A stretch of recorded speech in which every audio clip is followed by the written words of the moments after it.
Number 10 देखते हैं, क्या कर रहा है, न्यूनतमीकरण करें। यहाँ पर देखिए हमें न्यूनतमीकरण मिनिमम वैल्यू निकालने के लिए, मिनिमाइज करने के लिए क्या कर रहा है आगे भी कि दिखाइए कि z का न्यूनतम मान 2 से अधिक बिंदुओं पर होगा। चलिए आगे देखा जाएगा, पहले हम लोग इसको देखते हैं। तो लिखेंगे दिए गए रैखिक असमीकाओं को रैखिक समीकरणों में बदलने पर क्या हो जाएगा, 2x + y = 3 और हो जाएगा x + 2y = 6। चलिए अब इसके बाद देखते हैं, हम लोग यहाँ पर 2 चार्ट बना लेते हैं, ध्यान से देखिएगा। यहाँ पर हम लोग 2 चार्ट बना लेते हैं, ध्यान से देखिए।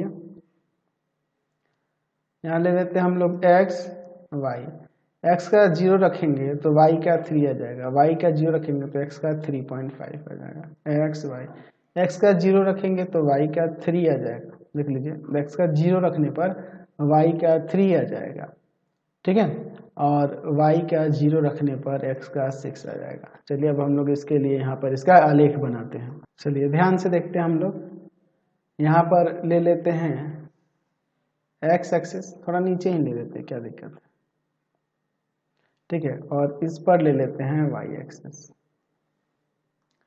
ठीक, x डैश y और यहाँ y डैश, ठीक है, 1 2 3 4 5 6, 1 2 3 4 5 6। चलिए ध्यान से देखिए, x का 0 y का 3, 0 और 3 ये हो जाएगा, x का 1.5 y का 0, यहाँ 1.5 और 0 हो जाएगा। इन दोनों से होकर जाने वाली रेखा की बात करें तो वह रेखा कुछ इस तरह से होगी, ठीक है, रेखा कुछ इस तरह से होगी। यहाँ पर देखिए इसका समीकरण क्या है, तो इसका समीकरण हमारे पास है 2x + y = 3, 2x + y = 3। चलिए अगला देखते हैं दूसरे के लिए, x का 0 y का 3, x का 0 y का 3 और दूसरा x का 6 y का 0, x का 6 y का 0, ठीक है। तो यहाँ पर इन दोनों को मिलाने वाली जो रेखा होगी कुछ इस तरह से हम लोग खींचेंगे, ठीक है। चलिए यहाँ पर हो जाएगा, इसका क्या था जी समीकरण, 2x + 2y = 6। चलिए अब चेक करते हैं इस पे दोनों असमीकाओं को, 0 0 पर असमीकाएं, तो 2 × 0 + 0 = 3, यानी 0 > 3, ये असत्य है। फिर दूसरे में 0 + 2 × 0 > 6, 0 > 6, ये भी आपका असत्य है, दोनों असत्य हैं।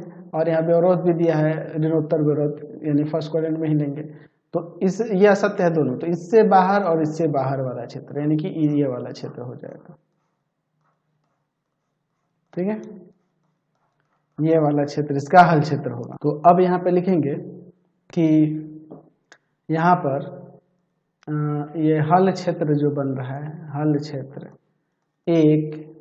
एक बहुभुज नहीं है, बहुभुज नहीं है, इसलिए इसी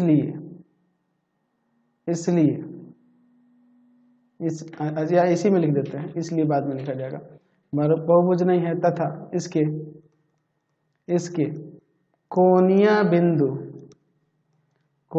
बिंदु यहाँ पर देखिए 0 3 और 6 0 हैं, ठीक है। चलिए तो अब अगर हम लोग यहाँ पर अगर हम लोग मैक्सिमम या मिनिमम की बात करेंगे तो देखिए क्या हो जाएगा, मैक्सिमम या मिनिमम की बात करेंगे तो क्या हो जाएगा, तो यहाँ पर देखिए अब हम लोग यहाँ 3 कॉलम ले लेते हैं।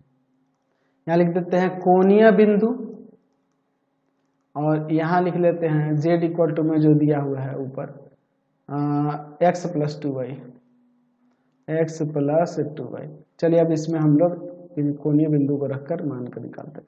0, 3 और 6, 0, 3 अगर आप रखेंगे इसमें तो 6, और इसको रखेंगे तो भी 6, तो 6 आ रहा है। तो आप यहाँ से निर्धारित नहीं कर पाएंगे कि महत्तम मान है या न्यूनतम मान है। तो हमें यहाँ पे कि z 2 से अधिक